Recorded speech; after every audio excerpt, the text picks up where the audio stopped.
19 billion liquidated overnight, over 1.5 million traders completely liquidated. What happened last night? Let's go over it in a little more detail. Well, in case you didn't experience that night, in case you're not 100% in the business, an absolutely unique event happened.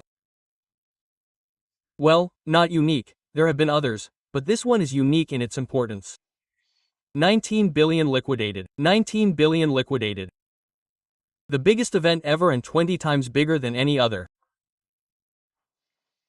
Before that, we had FTX, which had sputtered and caused 1.6 billion, which is small in comparison. And the famous little virus whose name we can't pronounce, which caused 1.2 billion liquidated aircraft. Okay, so that's monstrous. It's just monstrous. There's no other word for it, it's just monstrous. What happened? What caused it? What were the consequences? Let's see now. Of course, the video isn't completely exhaustive and I don't have all the information, but this is what I was able to gather and all the important information. Before we start, you can follow me on my little Telegram channel called Crypto Fortune FR. You have the little link in the description, it's 100% free. Enjoy it. Okay. So what's the basis for this? It's, my colleague Donald who said to himself, we're going to add 100% tariffs on imports into China. In quotes, that's classic, it's not something we've seen. Okay, it's happened before. Well, actually, it's happened before. There have been plenty of new things like that. Markets that have fallen because of that, there have been plenty of those. But never on such a scale. Clearly never on such a scale. There you go. So, let's see what happened. So that's the basics, that's the story. There was, WFIN, which kind of crashed, WFIN, which is Trump's crypto, but that's kind of a warning sign, but that's where it ends. And that's it. And now, if we look at the market today in the last 24 hours, it's actually already recovered quite a bit, but we've got minus 8% on Bitcoin, 12 on terrestrials, 10 on BNB, 12 to 15, and we have a few that have taken a lot more than that. Dodge, minus 20, obviously. There you go. In fact, when you look at numbers like that, it's not that impressive, and it's not so much the numbers that are interesting, it's the rest. So, there are two things. Either you are in spot, so in spot, it's very simple, it's the classic, it's the standard model, that is to say you buy and you resell later. I buy Ether, I buy it $4,000. It goes down to $3,008. I have only $3,800 left. It goes up to $4,005. I have $4,005. I resell. Everything is fine and that's it. Everything went well. That's not the case here.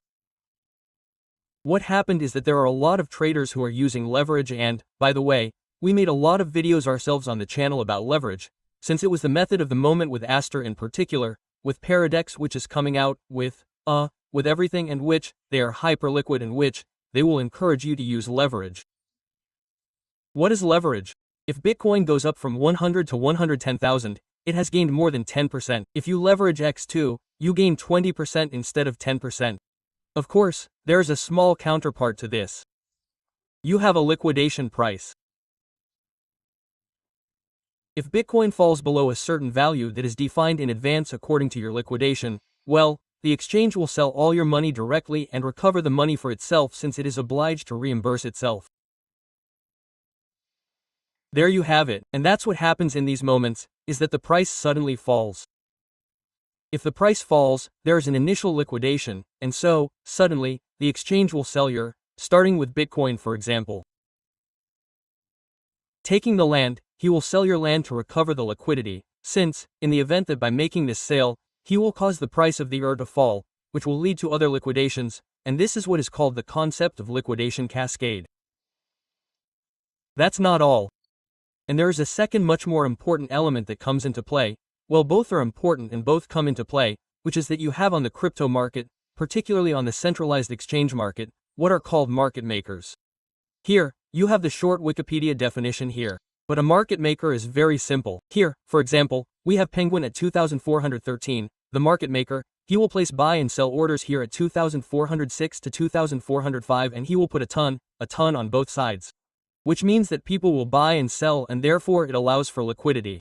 They will be able to try to recover a little on the spread. They won't recover much, but they have a lot of volume and, for you you have liquidity and so it allows you to buy and sell relatively easily.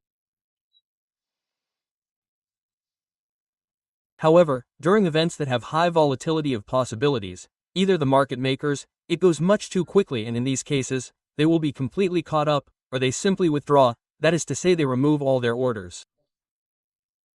And so, what happens? Well, what happens is that there is no more liquidity at all. So, you have more order books. The order book here will empty, and so instead of having all these elements here, you will have much less. And so if it sells, well, it will go very, very quickly, and so it will go down, down, down, down, and just if there are no other orders in the order book, it will go very, very low. And that's what happened to you if we look at Pingo here. For example, Pingo who was at 0, who was at 0024, who was at 003 yesterday. So I said to myself, well, in the end it lost a little 20%. That's fine, it's nothing too serious. But yesterday at one point, it fell right down here too. 305, so that's almost there, that's going to be minus 75% at that point.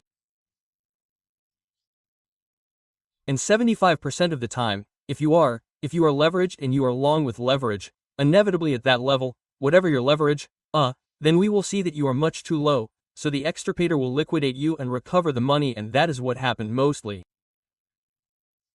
It is not so much the fall itself, because if we look at the fall especially today, well, it is not violent, but it is not that violent. 20% is crypto, we have seen it many times. On the other hand, what is impressive is these wicks in fact, and it is these wicks here that have made a lot of people lose a lot of money. By the way, we can see it with the little tweet here, where we see bottoms that are almost unbuyable. There are very, very few of them and their liquidity is extremely low, but they can be bought, but very, very weakly. Some tokens have fallen extremely low. For example, AD that is normally around 0.25, 0.20, 0.19 today has fallen to 0.09. I'm looking at what I know well. Penguin clearly fell extremely low, and in fact it's the same for everyone. They have fallen to prices that are theoretically unfeasible.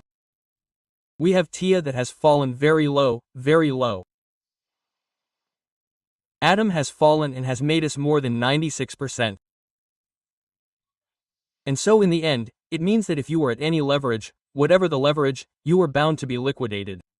If you were liquidated, it sold. If it sold, there were cascades of liquidations, it went faster and faster. So it's the dynamics of crypto that have changed compared to before. Especially at the beginning, when you first get into the markets, you only do spot trading. So that means you just buy, to resell later. And the more it goes on, the more leverage there is. Here, we were in a leveraged market with a lot more people on the market doing that, with a lot more infrastructure. Of course, that's what happens. So there you have it, a little reminder for those who are in leverage. Leverage is extremely good. You shouldn't spit on leverage either. Leverage is extremely good if you want to farm for farming's sake. For example, for farming it was extremely good. You had to use leverage because it was a leverageless one, you can't farm. But when you close, you have $100, $200, $1,000, $5,000, often your liquidity is reserved for farming Aster. And in the end, if you lose this money, if you liquidate it, you only liquidate that part of the rest of your liquidity, either spot or volatile. And in these cases, you are risk-free. So, you can still take advantage of being able to leverage because it remains important and it remains a central element in crypto, especially today. But you separate the two. There you go. Well, personally, I did pretty well. Not too much leverage at that time, almost none. So nothing special to report, but it's extremely interesting. That's what happened. In the end, if you're just a medium-term investor who didn't have anything special happen, you just lost 20%. That's crypto, we know that it goes back up over time. If you're using leverage and you've been greed, well, it's clearly not the same thing. There you have it, this type of event also allowed for other opportunities that are extremely rare and that usually never happen. It's just that, of course, if you have multiple exchanges, then only centralized exchanges, decentralized exchanges, so namely Jup or Uniswap. Uniswap is much more complicated. So, an extremely complicated ISIP yesterday, because, suddenly, given the chaos, the gas on Ether exploded. And so, suddenly, each transaction cost you several $100s. Staying on land and therefore on Sol, On Sol for example, Jupiter, there wasn't this story of there weren't wicks like that made them extremely low, since the model is a little different. It's going to be the users who provide their liquidity, and on DEXs, it's, either DLM or CLMM. So either concentrated liquidity, therefore concentrated liquidity, or dynamic. But anyway, the dynamic box can't go fast enough to be dynamic. And so, if you go outside the basic liquidity range, so between 003, not you again, between 004 and 002015. Well, there's more liquidity in fact. You can't just buy, you can't sell, it doesn't work. It just doesn't work. There you go. So in the end, this is particularly true on exchanges. So, there were a lot of possible arbitrages between buying. For example, on a Con base, yesterday for example, there was a big gap between Sol and Sol between Con and Binance. You can buy on one side at 180, resell on the other at 160 and do that for, half an hour to an hour. So if you're fast enough, there are ways to make a lot of money at that point or place limit buy orders at levels that seem completely indecent to you. Because if you placed a limit buy order for penguins here, it seemed below 001, it seemed indecent and yet, it happened. There you go. I hope you enjoyed this short video.